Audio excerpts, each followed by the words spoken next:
ہے تو لوگ اس کے قصیدے گاتے ہیں، لیکن وہ تو امام الانبیاء ہے، اس کا دنیا میں آنا بھی بے مثل و بے مثال ہے، دنیا سے جانا بھی بے مثل و بے مثال ہے۔ اب اسی طرح جب رسول اللہ صلی اللہ تعالی علیہ وسلم زمانہ علالت میں یعنی کہ مرض میں مبتلا تھے، تو رسول اللہ صلی اللہ تعالی علیہ وسلم کی اس علالت کے دوران حضرت ابو بکر صدیق رضی اللہ تعالی عنہ نے 3 دن تک مسلسل مصلی پر امامت فرمائی۔ رسول اللہ صلی اللہ تعالی علیہ وسلم کی غیر موجودگی میں کہ آپ مسجد میں موجود نہیں تھے، 3 دن تک رسول اللہ صلی اللہ تعالی علیہ وسلم کے حکم پر حضرت ابو بکر صدیق رضی اللہ تعالی عنہ نے امامت فرمائی۔ اسی لیے ہم کہتے ہیں کہ جب حضرت ابو بکر صدیق امامت میں افضل ہیں، وہاں حضرت فاروق اعظم بھی تھے، وہاں حضرت عثمان غنی بھی تھے، وہاں حضرت علی المرتضیٰ بھی تھے، لیکن رسول اللہ صلی اللہ تعالی علیہ وسلم نے نام لے کر یہ کہا کہ ابو بکر کو یہ حکم دو کہ جا کر نماز پڑھائیں۔ تو پھر معلوم ہوا جس طرح حضرت ابو بکر صدیق رضی اللہ تعالی عنہ امامت میں افضل ہے، اسی طرح خلافت میں بھی افضل ہے۔ اگر امامت میں پہلے ہیں، اسی طرح خلافت میں بھی پہلے ہیں۔ اب حضرت بلال رضی اللہ تعالی عنہ نے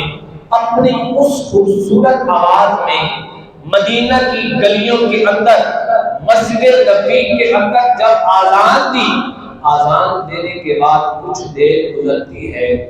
حضرت بلال رضی اللہ تعالی عنہ، یہ حضرت بلال وہ ہیں جو مؤذن رسول ہیں، جنہیں حضرت بلال حبشی کہا جاتا ہے۔ پچھلے جمعے میں وضاحت کر دی کہ حبشی نہیں تھے، آپ کا رنگ گندمی تھا، یہ وہ بلال ہیں جو مؤذن رسول تھے۔ اب اذان دینے کے بعد کاشانہ نبوت پر حاضر ہوتے ہیں، اور حاضر ہونے کے بعد کہتے ہیں، عرض کرتے ہیں، السلام علیکہ یا رسول اللہ صلی اللہ تعالی علیہ وسلم، کہ اے اللہ کے رسول آپ پر سلام ہو۔ اب دروازے پہ حاضر ہوئے، اذان کے بعد نماز سے پہلے آ کر رسول اللہ صلی اللہ تعالی علیہ وسلم کی بارگاہ میں سلام عرض کرتے ہیں۔ تو پھر ہم بھی اسی بلال کی سنت پر عمل کرتے ہیں جو اذان کے بعد صلاۃ و سلام پڑھتے ہیں،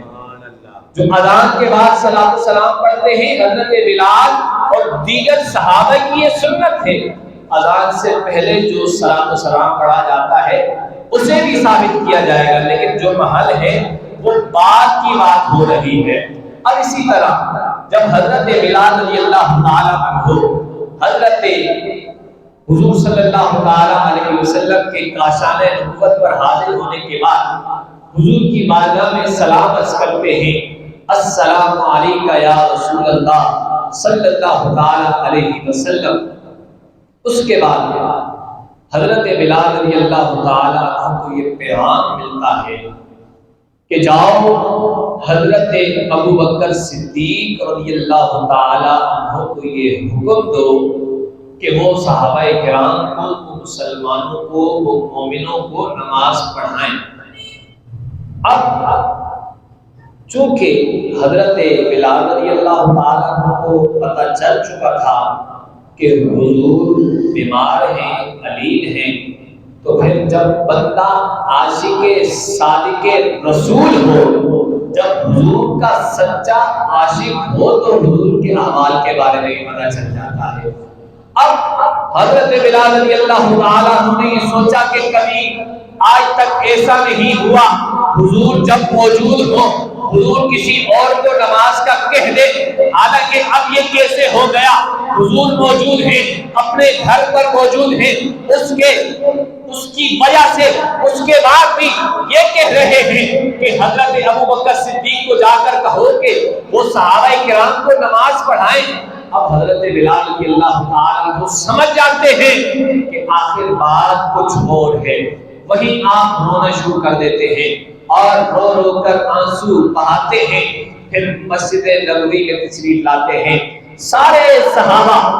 حضور صلی اللہ تعالی علیہ وسلم کے انتظار میں ہیں کہ حضور ابھی آئیں گے اور مصلی امامت پر کھڑے ہو کر نماز ادا فرمائیں گے۔ اب یہ انتظار ہو رہا تھا امام الانبیاء کا۔ اتنے میں حضرت ابوبکر صدیق مصلی امامت پر ابھی نہیں آئے، مسجد نبوی میں ابھی قدم رکھا،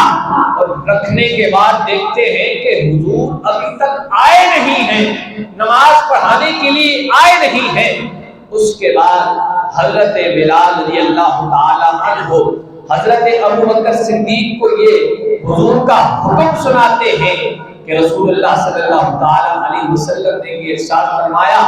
کہ ابوبکر کو کہو نماز پڑھائیں۔ اب جب اس بات کو حضرت ابوبکر صدیق رضی اللہ تعالی عنہ نے سنا، سننے کے بعد وہیں گرے اور بے ہوش ہو گئے کہ حضور کی موجودگی میں میری کیا مجال کہ میں مصلی امامت پر کھڑا ہوں۔ لیکن حضرت ابوبکر صدیق بھی سمجھ گئے تھے کہ بات کچھ اور ہے، تو اسی وقت جب گرنے کے بعد سارے صحابہ نے حضرت ابوبکر صدیق کو اٹھایا، اور اٹھانے کے بعد جب ہوش میں آئے، چونکہ حکم حضور کا تھا، اس سے نہ بھی نہیں کر سکتے تھے، انکار بھی نہیں کر سکتے تھے۔ پھر حضرت ابوبکر صدیق رضی اللہ تعالی عنہ مصلی امامت پر